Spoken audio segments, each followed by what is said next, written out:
Boa noite a todos. Temos falado muito sobre natureza humana e comportamento humano. Todos já sabem que o comportamento é movido por diversas coisas, pelos sentimentos, sentimento de medo, por exemplo, o sentimento de alegria. Mas hoje nós vamos ficar só naqueles principais, aqueles que são movidos pela nossa parte animal, instintiva, que é o comportamento instintivo. Nós somos animais. Em situações realmente muito precárias, muito intensas, nós agimos basicamente pelo instinto. Por exemplo, o instinto sexual nos move muito.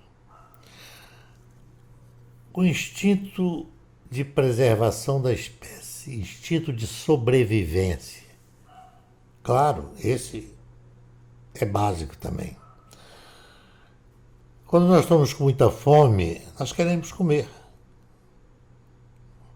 Quando estamos com muito sono, nós queremos dormir para descansar. Esse comportamento instintivo, ele altera muito o nosso comportamento porque nós somos animais. Não esqueçamos que nós somos animais do gênero Homo. Por que eu estou falando isso? Porque no último vídeo eu coloquei que aqui no Brasil os comportamentos estão muito confusos. As pessoas estão se mostrando. Pessoas que a gente acreditava nelas, nós não acreditamos mais. Aquelas coisas que para nós eram verdade passaram a não ser mais. Quem já tinha ouvido falar, um católico já tinha ouvido falar de um Papa comunista, como é o Papa Francisco? Difícil, né? Pessoas em quem você acreditava muito, seu líder. Tá difícil, tá muito difícil.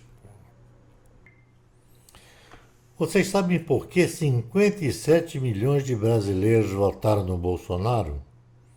E por que ele ganhou as eleições e se tornou presidente da República? Sabem? Quem sabe se não foi porque ele falou por nós, usou a nossa voz, falou e rasgou, falou assim: estou de saco cheio, vocês são mentirosos, são ladrões. Abriu a boca, ele falou por nós, ele usou a nossa voz. Por isso que ele ganhou. A nossa revolta estava muda e ele nos deu voz.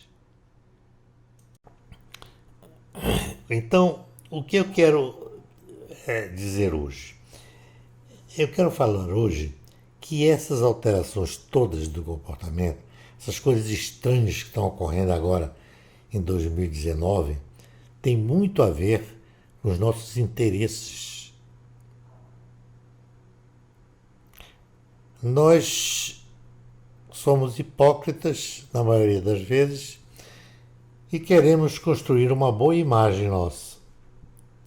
Porque um dos nossos objetivos é apresentar uma boa imagem para os outros.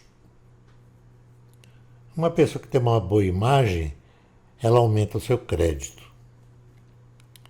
E assim, nós mentimos muito, fingimos muito. As coisas que estão acontecendo hoje, no campo da política, aliás, hoje não, que vem acontecendo há muitos anos.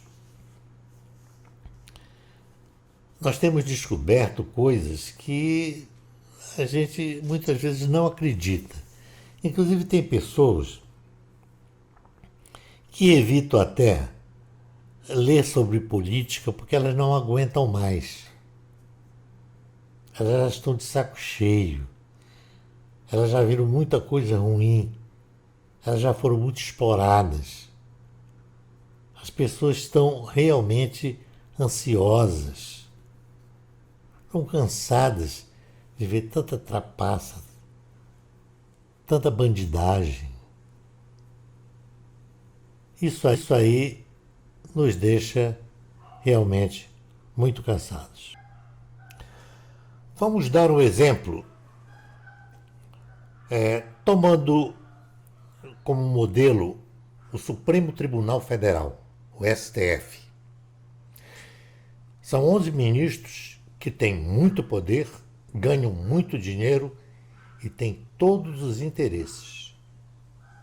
Imaginem quantos interesses. Eu tomei de um vídeo alguns exemplos para mostrar para vocês como eles são seres humanos também e fazem muita bandalheira, roubam, mentem, atuam de forma completamente errada no sentido de tentar enganar as pessoas. E vocês verão, procurem no Google quem indicou essas pessoas. O povo não votou nelas, não. Nós não votamos nesses ministros.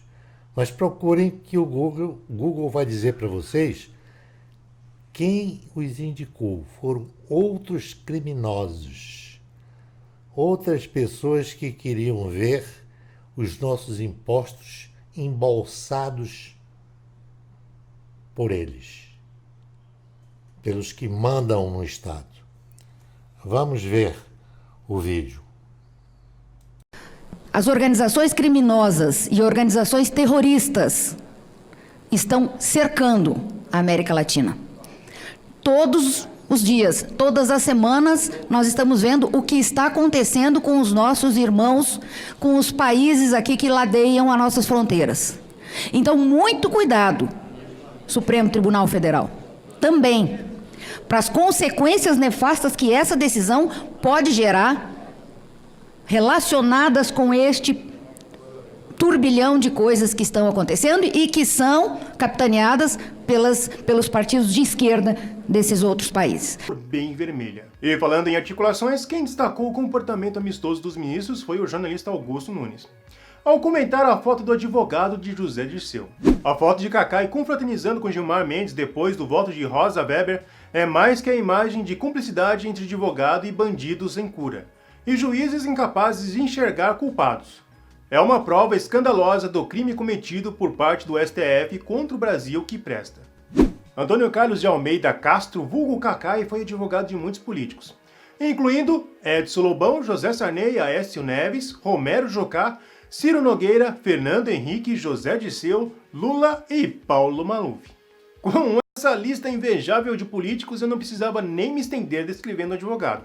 Porém, uma polêmica envolvendo o Supremo eu não posso deixar de fora. O advogado Cacai foi fotografado nos corredores do Supremo com roupas bem descontraídas, como se estivesse em uma praia de Malibu. O Supremo possui um rigoroso protocolo de etiqueta, exigindo roupa social para os visitantes e terno e gravata para os ministros e advogados. E é por este nível de intimidade que o jornalista Augusto Nunes afirmou que Cacai é prova escandalosa do crime cometido pelo STF. Mas vamos usar a nossa lente da verdade para analisar como de fato foi o fim dessa polêmica audiência. Para poder estarmos vivificados para acompanhar os votos que estão sendo belíssimos.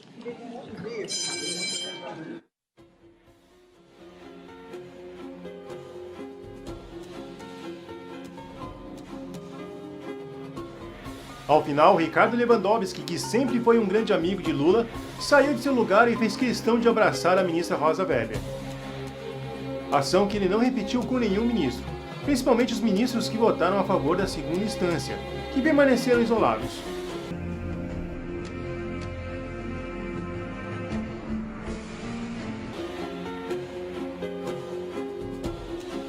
No mesmo enquadramento, vemos Gilmar Mendes super animado confraternizando com advogados, que estão defendendo inúmeros presos pela Operação Lava Jato, incluindo o Cacai.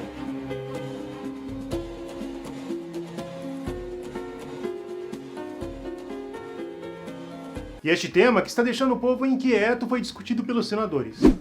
não é possível deixarmos de lembrar que até o ano de 2009, por décadas, senhores, o critério era o de penalização e prisão após a segunda instância, em muitos casos até depois da primeira instância. Mas aí o que aconteceu, senhores senadores? Aconteceu o fenômeno da conveniência e do casuísmo chamado mensalão. Uma casta de réus que precisavam, por conveniência, de um outro entendimento de suas excelências da Suprema Casta do Brasil, chamada Supremo Tribunal Federal.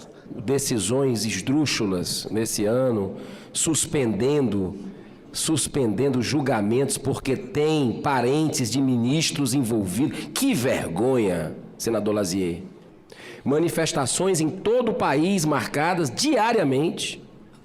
Um grito de uma população que não quer mais a corrupção. Chega de impunidade, esse tempo já passou.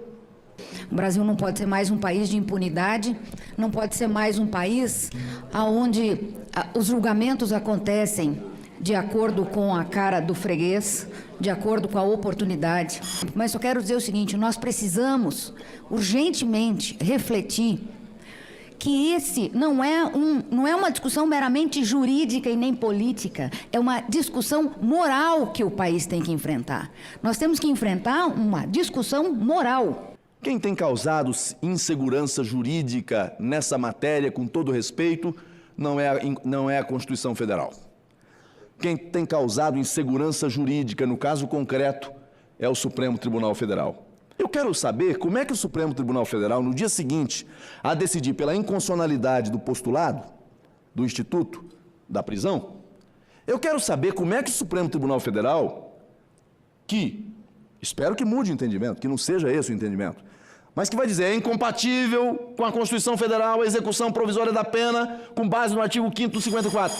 Eu quero saber como é que ele vai, então, aceitar, pela mesma lógica constitucional, as prisões cautelares, a preventiva, que muitas das vezes o preso fica lá mais de ano preso numa cautelar, numa preventiva, sem sequer ter acusação formal oferecida. Em seu Twitter, Augusto Nunes completou: no julgamento do mensalão, Celso de Mello resumiu em 4 palavras: projeto criminoso de poder. O programa de governo de Lula e seus comparsas. Se aprovar o fim da prisão dos condenados em segunda instância, garantirá a impunidade do bando que ajudou a enquadrar. O que houve? Só Gilmar sabe. E claro que só Gilmar sabe. Pois ele quer resgatar os velhos tempos em que ser ministro era apenas mais um título de poder. E não de chacota. E por isso todos os seus esforços estão voltados para acabar com a Lava Jato. Em entrevista ao El País, ele afirmou: deu-se poder pra gente muito chifrinho. Mequetrefe. Ele também criticou o Ministério Público, que segundo ele vem cometendo abusos, e questionou se a Operação Lava Jato em Curitiba ainda é necessária. Ele também prometeu liberar no próximo mês, na primeira quinzena, a ação da defesa de Lula, que pediu a suspeição de Sérgio Moro. Decisão esta que poderá anular a condenação de Lula. Com os holofotes direcionados na segunda instância, Toffoli propõe barrar a prescrição até o fim do julgamento de recursos em tribunais superiores. A prescrição é um grande problema na justiça brasileira, e assumir isso não tem mérito algum. É o mínimo que deveríamos esperar de um ministro do Supremo. Bom, senhores, eu estou de acordo com o que falou a senadora juíza Selma. Essa é uma questão moral. Na verdade, o que está havendo não só no STF, que é uma quadrilha, mas em outras quadrilhas políticas, jornalísticas e de empresários brasileiros, é uma questão de alteração do caráter. É uma questão moral, sim. Para encerrarmos este vídeo, nós vamos colocar todos os ministros do STF com fotografias e também com a fotografia de quem os indicou, para vocês verificarem que essas quadrilhas agem em consórcio há muitas décadas. mesmo durante o período militar. Muito obrigado e até o próximo vídeo.